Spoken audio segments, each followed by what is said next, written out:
अस्सलाम वालेकुम बेटे। चैप्टर नंबर 6 MCQs अभी तक हम डिस्कस कर रहे थे, उसी सिलसिले को ही हम आगे बढ़ाते हैं। हमारे पास जो नेक्स्ट MCQ आप लोगों के सामने है वो ये है कि the velocity of a flux is measured by relation. Velocity of a flux किस रिलेशन से आप लोग मेजर कर सकते हैं? तो हम देखते हैं कि वेलोसिटी ऑफ ए फ्लक्स को हम कैसे मेजर करते हैं। वेलोसिटी,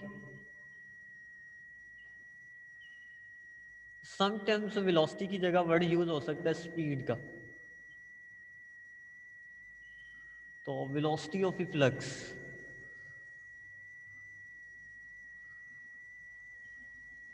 ये कैसे मेजर होती है? इसका डायरेक्ट फॉर्मूला आप लोगों ने याद रखना है। The velocity of a flux is equal to square root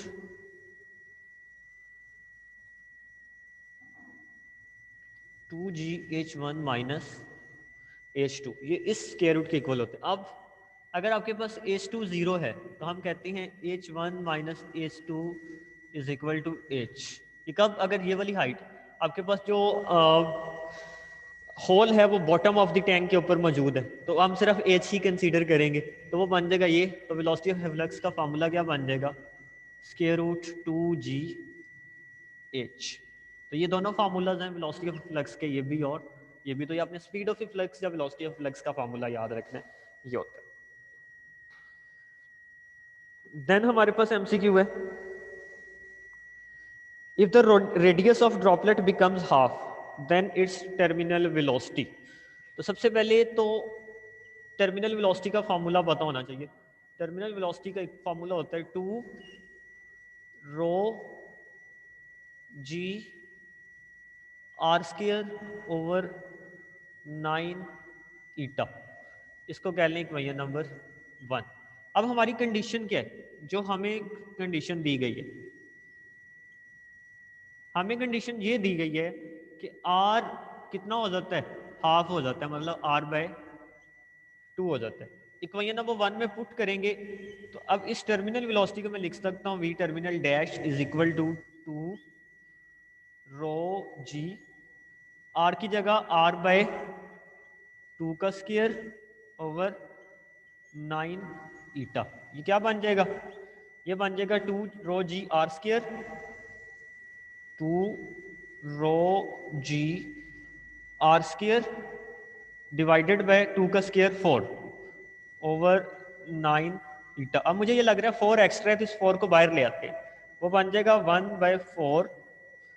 यही बनेगा 1/4 into two rho g r square over 9 eta. ये आपके पास वी टर्मिनल डैश आ जाएगा।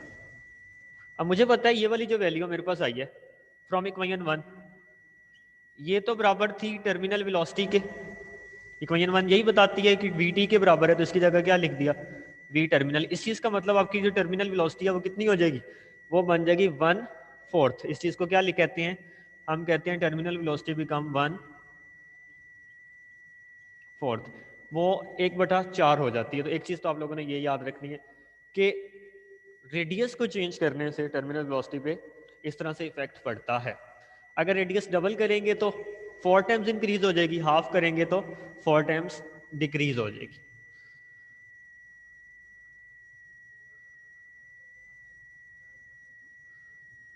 नेक्स्ट एमसीक्यू,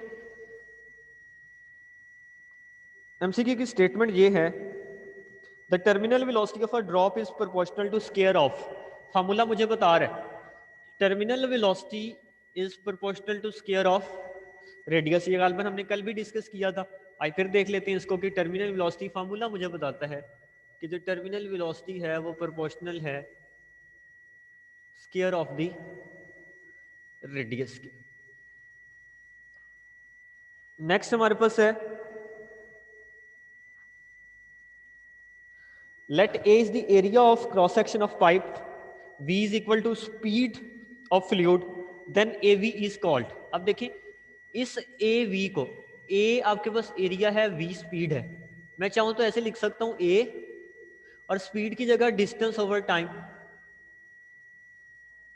अब मुझे पता है A को मैं D के साथ मल्टीप्लाई करता हूं तो मेरे पास आंसर आता है volume.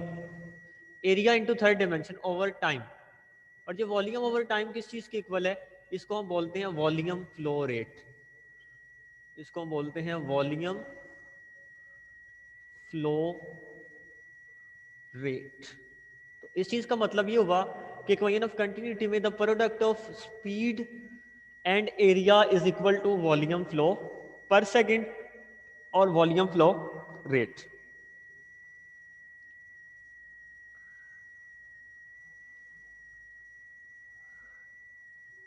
Next the terminal velocity of a particle in the fluid depends on. जो टर्मिनल वेलोसिटी है किसी फ्लूइड की वो किस चीज पे डिपेंड करती है, मुझे यहाँ से नजर आ रहा है एक तो रेडियस पे डिपेंड करती थी, दूसरी यहाँ पे दो फैक्टर्स हैं, एक रो का फैक्टर है और एक विस्कोसिटी का फैक्टर है। रो और विस्कोसिटी इन एक्चुअल है डेंसिटी ऑफ द फ्लूइड और रो है विस्कोसिटी ऑफ द फ्लूइड। इस चीज का मतलब इन दोनों को मैं इकट्ठा लिखना चाहूँ तो मैं कहूँगा नेचर ऑफ द फ्लूइड के ऊपर टर्मिनल वेलोसिटी क्या करती है, डिपेंड करती है। तो terminal velocity depends on, terminal velocity किस चीज पे डिपेंड करती है, टर्मिनल वेलोसिटी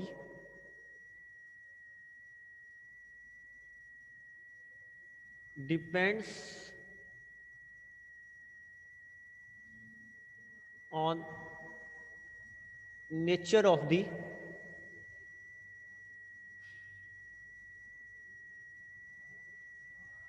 फ्लूइड। वो फ्लूइड की नेचर के ऊपर डिपेंड करती है। नेचर ऑफ द फ्लूइड में दो चीजें आ रही हैं हमारे पास, या तो रो आ रहा है या फिर ईटा आ रहा है। नेक्स्ट एमसीक्यू हमारे पास जो यहाँ पे मौजूद है, fluid dynamics is the study of behaviour of. अब जब हम फ्लूइड डायनामिक्स की बात करते हैं तो फ्लूइड्स का मतलब होता है दो चीजें, लिक्विड्स गैसेस, समटाइम्स इसमें वेपर्स भी आ सकती हैं। तो दो चीजें आ गई, नंबर वन एक चीज तो मेरे पास आ गई लिक्विड्स, हम लिक्विड्स को डिस्कस कर रहे हैं, और दूसरी चीज आ गई गैसेस को। और डायनामिक्स मैकेनिक्स की ब्रांच है, मतलब मैं मोशन की बात कर रहा हूँ। तो लिक्विड्स और गैसेस को इन मोशन स्टडी करना, इनके बिहेवियर को मोशन की फॉर्म में स्टडी करना फ्लूइड डायनामिक्स कहलाता है। तो फिर फ्लूइड डायनामिक्स में क्या चीज आएगी, फ्लूइड डायनामिक्स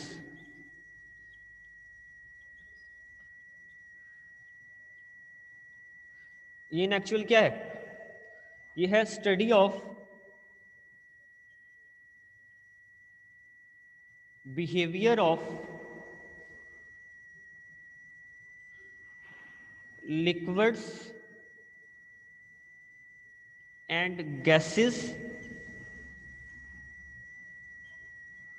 in motion। ये आपके पास लिक्विड्स और गैसेस अगर मोशन में है उसकी स्टडी करना फ्लूइड डायनामिक्स कहलाता है।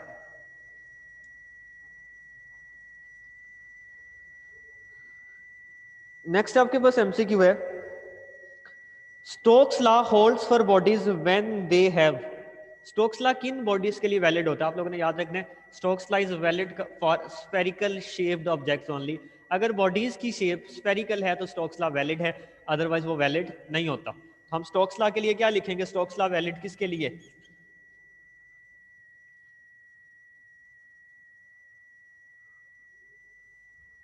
Stokes law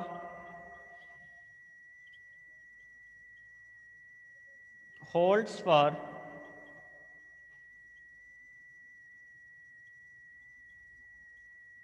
bodies of spherical shape। अगर बॉडीज की स्फेरिकल शेप है तो आप स्टोक्स लॉ अप्लाई करेंगे, मतलब हमने असम्पशंस में भी कहा था कि स्टोक्स लॉ के लिए हम स्फेरिकल ऑब्जेक्ट्स कंसीडर करेंगे तभी हम कर सकते हैं। अगर स्फेरिकल शेप नहीं है तो फिर थोड़ा सा कम्प्लेक्स हो सकता है उनको डिस्कस करना। नेक्स्ट स्टेप की तरफ मूव करते हैं,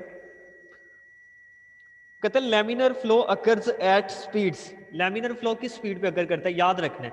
अगर हम बात कर रहे हैं लैमिनार फ्लो की तो लैमिनर फ्लो के लिए होनी चाहिए लो स्पीड्स, और अगर हम डिस्कस कर रहे हैं टर्बुलेंट फ्लो की तो उसके लिए वेरी हाई स्पीड होनी चाहिए। एक और फ्लो भी होता है, उसको बोलते हैं transient flow. Transient flow in between laminar and turbulent होता है, तो उसमें जो वेलोसिटीज होती हैं वो इंटरमीडिएट वेलोसिटीज होती हैं बिटवीन लैमिनार एंड टर्बुलेंट। तो लैमिनर फ्लो लो स्पीड्स और टर्बुलेंट फ्लो हाई स्पीड, ये दोनों ही बातें आपने याद रखनी है। तो laminar flow occurs at laminar flow किस स्पीड पे होगा? लो स्पीड पे होगा। और जो टर्बुलेंट फ्लो होगा वो किस पे होगा? वो हाई स्पीड के ऊपर होता है। तो अगर फ्लूइड स्पीड वेरी हाई है तो टर्बुलेंट हो जाएगा, वेरी लो है, लो स्पीड्स हैं तो वो लैमिनर होगा, और अगर in between high and low है तो फिर वो ट्रांजिएंट होता है। वो हमारी बुक में ट्रांजिएंट फ्लो मेंशन नहीं है। देन वो कहता है formula 1 racing cars have a design. जो F1 रेसिंग कार्स होती हैं उनका डिजाइन कैसा होता है? सिंपल है, उनका डिजाइन स्ट्रीम लाइंड डिजाइन होता है। उस डिजाइन को बोलते हैं स्ट्रीम लाइंड, तो मतलब बड़ा लैमिनार फ्लो रख के उनके स्पीड को हमने बड़ा बैलेंस करना होता है और उसको हमने बैलेंस में रखना है। तो जो F1 रेसिंग कार्स है, formula 1 racing cars, formula 1 racing cars have streamlined design। इनका जो डिजाइन होता है वो कौन सा होता है? स्ट्रीमलाइंड डिजाइन होता है। नेक्स्ट है the speed of efflux is equal to velocity gained by falling fluid under the action of gravity through a certain height is called. ये टॉरिसेलिस थ्योरम की क्या है? स्टेटमेंट है। It is the statement of Torricelli's theorem कि जो speed of efflux होती है वो इक्वल होती है वेलोसिटी और speed gained by fluid while falling through height of h1 minus h2 under the action of gravity. तो किसी भी तरह से ये आ जाए, आप इसको सिंपली टॉरिसेलिस थ्योरम की स्टेटमेंट है, ये लिखने की जरूरत ही नहीं है।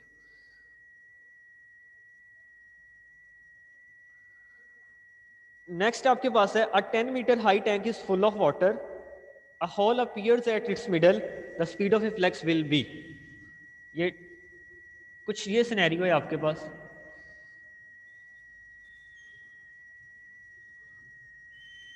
ये टैंक है आपके पास, फुल ऑफ वाटर है, और इसकी जो हाइट है वो 10 मीटर है। वो कहता है इसके यहाँ पे सेंटर में कहीं ना कहीं होल हो जाता है। तो यहाँ से जो, अगर ये फुल ऑफ वाटर था तो यहाँ से वाटर एक वेलोसिटी के साथ बाहर रिजेक्ट होता है।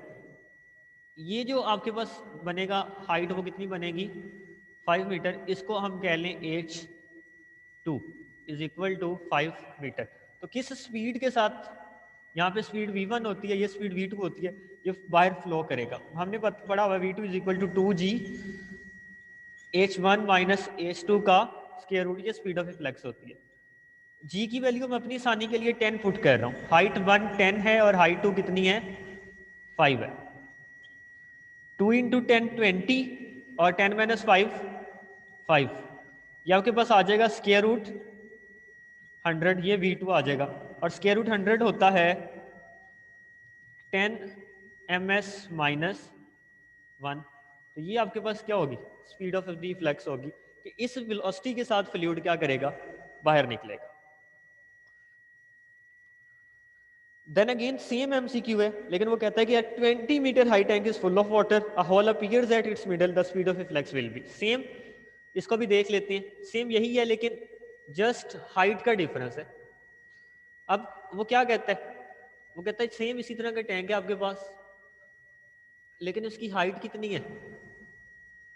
उसमें जो वाटर फिल है, आपने ये वाटर फिल किया हुआ है इसके अंदर, फुल ऑफ वाटर था। h1 is equal to 20 metre. कल हमने किया था 6 मीटर वाला। कहते हैं इसके मिड में, मिड तकरीबन यहाँ पे बनता है, यहाँ पे होल है, यहाँ पे वेलोसिटी v1, यहाँ पे जब वाटर बाहर जाएगा तो वेलोसिटी v2 से जाएगा। ये हाइट कितनी बनेगी? अब उसका मिडल होगा 20 है तो मिडल 10 मीटर। यहाँ पे बताएं स्पीड क्या होगी? Same formula 2g h1 minus h2। 2g की वैल्यू 9.8, h1 20 माइनस 10, ये बनेगा 19.6 मल्टीप्लाई बाय 10। और ये बनेगा एग्जैक्टली 196, और 196 14 का स्क्वायर रूट होता है, ये आएगा 14 मीटर पर सेकेंड। तो इसका आंसर अप्रोक्सीमेटली क्या आता है, 14 मीटर पर सेकेंड। आपने इसको इस तरह लिखना है। नेक्स्ट एमसीक्यू,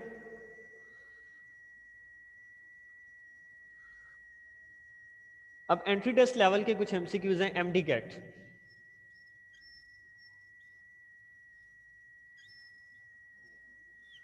जो एमडी कैट में पूछे गए एमसीक्यूज उनको देख लेते हैं। 2008 में जो एमडी कैट में एमसीक्यू आया था वो ये आया था कि the drag force decreases as the speed of an object moving through fluid. हमने कहा था ये ड्रैग फोर्स होती है वो डिपेंड करती है वेलोसिटी के ऊपर। फॉर एग्जांपल ड्रैग फोर्स का जो फार्मूला था ना, ड्रैग फोर्स का फार्मूला है 6 पाई ईटा आर वी, और ये ड्रैग फोर्स इस वेलोसिटी के डायरेक्टली प्रोपोर्शनल है। डायरेक्टली प्रोपोर्शनल का मतलब ये है कि अगर वेलोसिटी इंक्रीज होती है तो ड्रैग फोर्स भी क्या होती है, इंक्रीज। अगर इस वेलोसिटी में डिक्रीज होता है तो ये ड्रैग फोर्स भी क्या करती है, डिक्रीज कर जाती है। तो इस चीज का मतलब अगर किसी भी ऑब्जेक्ट की ड्रैग फोर्स डिक्रीज करती है तो उसकी जो वेलोसिटी होगी, स्पीड ऑफ द ऑब्जेक्ट, वो भी क्या होनी चाहिए, डिक्रीज होनी चाहिए। तो ये तो सिंपल सा था, ड्रैग फोर्स और इसमें डायरेक्ट रिलेशन है, ये कंसेप्ट था। ये था आपके पास एम कैट, तब इसका नाम एम कैट होता था, 2008 के एमसीक्यू। नेक्स्ट है a tiny droplet of oil of density rho radius r falls through air under force of gravity. If viscosity of air is eta, then terminal velocity acquired by the oil drop is given by। Terminal velocity का simply formula पूछ लिया, तो ये formula तो हमने पहले ही लिखा हुआ है।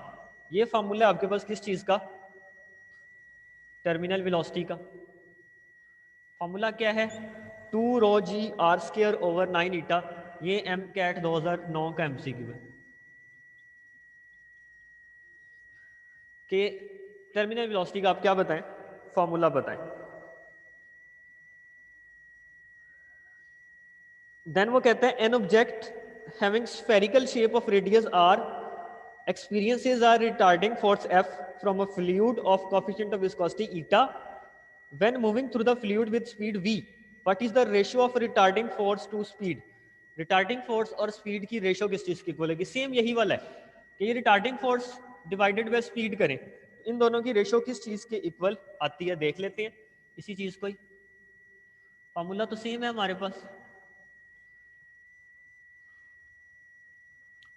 जस्ट हमने करना क्या है, इसको डिवाइड करना है। तो इसको हम यहां पे अगर कर लें,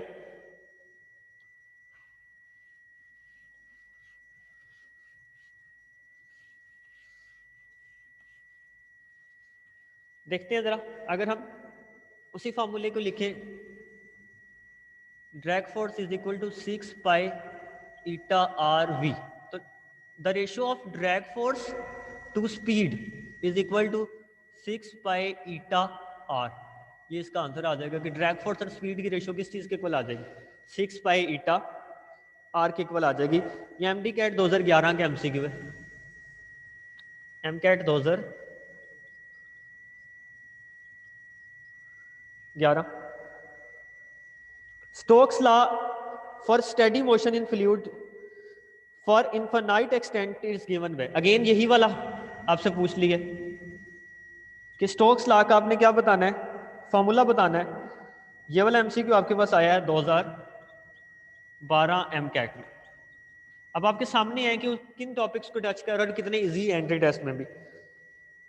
फिर वो ये कहता है when the drag force is equal to weight of the droplet will fall with, हमने कहा था constant and maximum velocity terminal velocity के साथ। तो उसकी जो वेलोसिटी होगी वो क्या होगी, कांस्टेंट वेलोसिटी होगी, वो कांस्टेंट स्पीड के साथ मूव करेगा, लेकिन वो कांस्टेंट स्पीड वेरी हाई होती है। ये 2011 का एमसीक्यू है एमडी कैट का। तो ये बड़ा सिंपल है कि वो कांस्टेंट स्पीड के साथ मूव करता है, जिसको टर्मिनल वेलोसिटी बोलते हैं।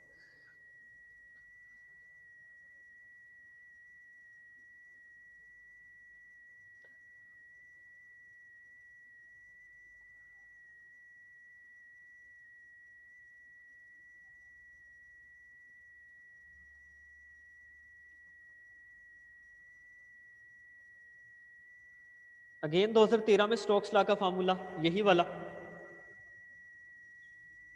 सेम यही फार्मूला उसने पूछा हुआ है।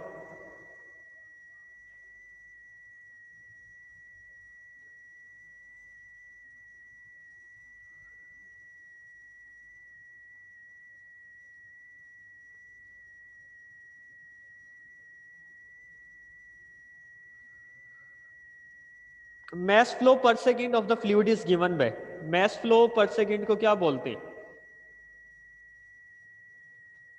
मैस फ्लो रेट किस चीज के इक्वल होता है? मैस फ्लो रेट m/t होता है। ये होता है आपके पास क्या? Mess flow per second.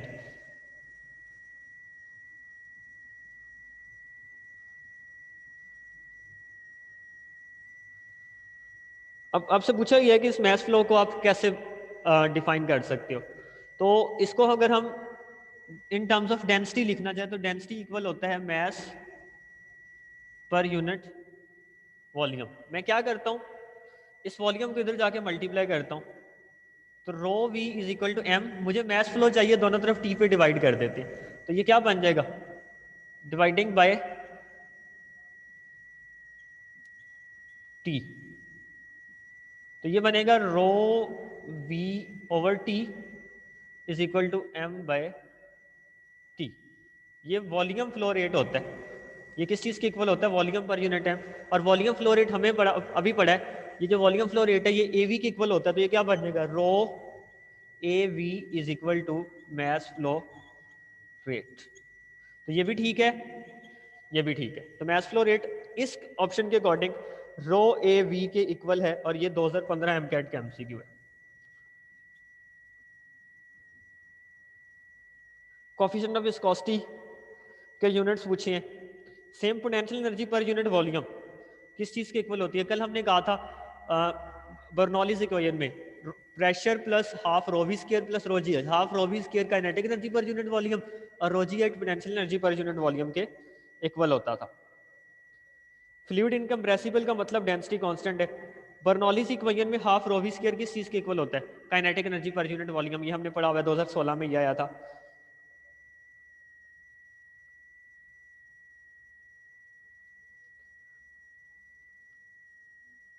Then for the horizontal pipe, the fluid inside the flowing horizontal pipe, then Bernoulli's equation can be written as, कि आपके पास बर्नौलीज इक्वेशन की स्टेटमेंट देनी है कब? एक हॉरिजॉन्टल पाइप में। तो हॉरिजॉन्टल पाइप में हम सिंपल क्या करते थे? H1 is equal to H2 put करते थे, और जो आपके पास H वाला फैक्टर होता था वो कांस्टेंट हो जाता था। तो आपने इस तरह से इन एमसीक्यूज को क्या करना है? टैकल करना है। अभी अगर इनसे रेलिवेंट आपका कोई क्वेश्चन है तो आप लोग वो पूछ सकते हैं।